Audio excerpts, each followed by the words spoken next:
Hey everyone, and welcome to The Explainer. Today we're diving into something that touches all of us, our mental well-being. But we're going to look at it from a really cool angle, what I'm calling its nutritional architecture.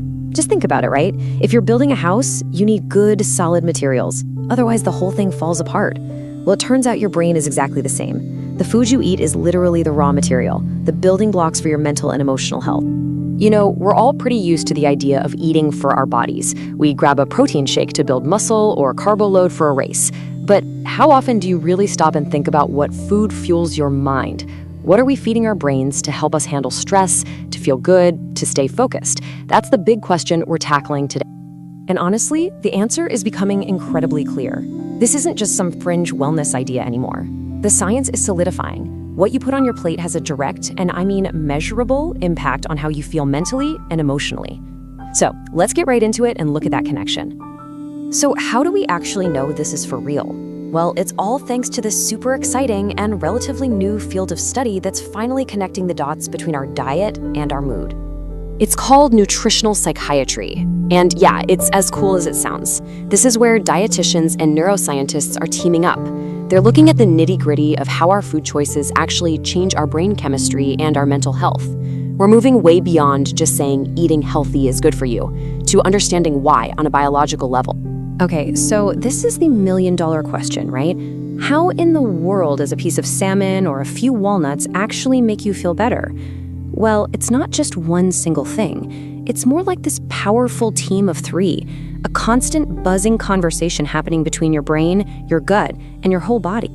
And that conversation happens along three main routes. First, our food provides the parts to literally build our brain's messengers. Second, there's this incredible information highway called the gut-brain axis. And third, it's all about keeping inflammation in check. Let's break each one down. First up, building those brain messengers. You've definitely heard of neurotransmitters like serotonin and dopamine, right?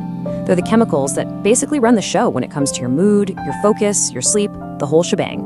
Well, where do they come from? They're made from the food you eat. Amino acids from protein and B vitamins are the essential raw ingredients.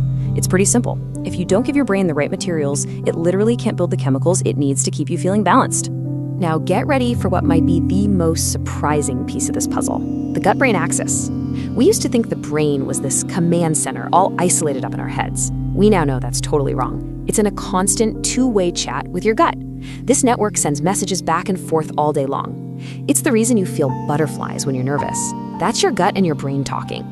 And if you want to know just how powerful this connection is, look at this number, 95%. What's that? Well, that's roughly the amount of your body's serotonin, the feel-good chemical that is produced in your gut, not your brain, your gut. And the tiny microbes living in there are the ones doing most of the work. So yeah, the health of your gut bacteria is a really, really big deal for your mood. And pathway number 3 is inflammation. A diet that's loaded with processed junk, tons of sugar, and bad fats puts your whole body into this constant, low-level state of emergency. It's called chronic inflammation. Think of it like a quiet, simmering fire inside you. That inflammation can actually get past the brain's protective barrier and cause problems up there too, damaging brain cells in a process that's kind of like cellular rust. And we're now linking that directly to mood disorders. Okay, so we've covered the how. Now let's talk about the what. What does this actually look like in the real world on a plate? Well, the easiest way to see it is to compare two totally different ways of eating and the results they get. On one side, you've got something like the traditional Mediterranean diet. It's all about whole foods, tons of colorful veggies, fruits, fish, nuts, olive oil. It's naturally loaded with things that fight inflammation and protect your cells. And surprise, surprise, studies consistently link it to a lower risk of depression. Then you have the flip side, the typical Western diet. It's heavy on the processed foods, sugar, and unhealthy fats. It's low in nutrients and high in things that cause inflammation. And guess what? It's linked to higher rates of both depression and anxiety. The difference is just night and day. So if we zoom in even closer, beyond just general diets, what are the specific nutritional MVPs, the real all-stars for your brain? Researchers have flagged a few key players that seem to be extra important for our mental health. Here's the starting lineup for Team Brain. We've got omega-3s, we've got the B vitamins, especially folate and B12, we've got magnesium and vitamin D, a whole squad of antioxidants, and of course those amino acids like tryptophan we talked about earlier. This is your brain's essential toolkit. And what's so cool is they all have different jobs. Omega-3s are amazing at fighting inflammation, and they're also a literal part of your brain's structure. You find them in things like salmon and walnuts.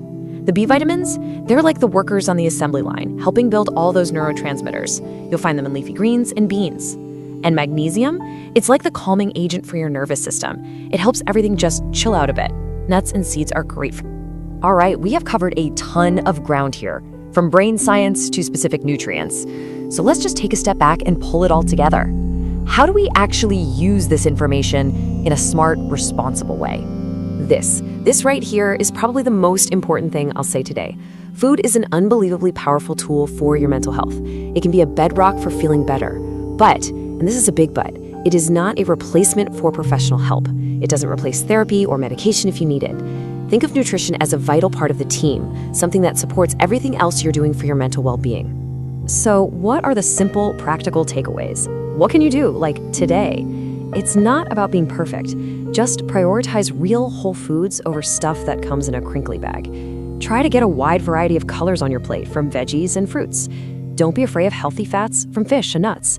Maybe throw in some yogurt or other fermented foods to support that gut of yours. And just try to be mindful about limiting the sugary drinks and ultra-processed stuff. And I'll leave you with this one last question to chew on.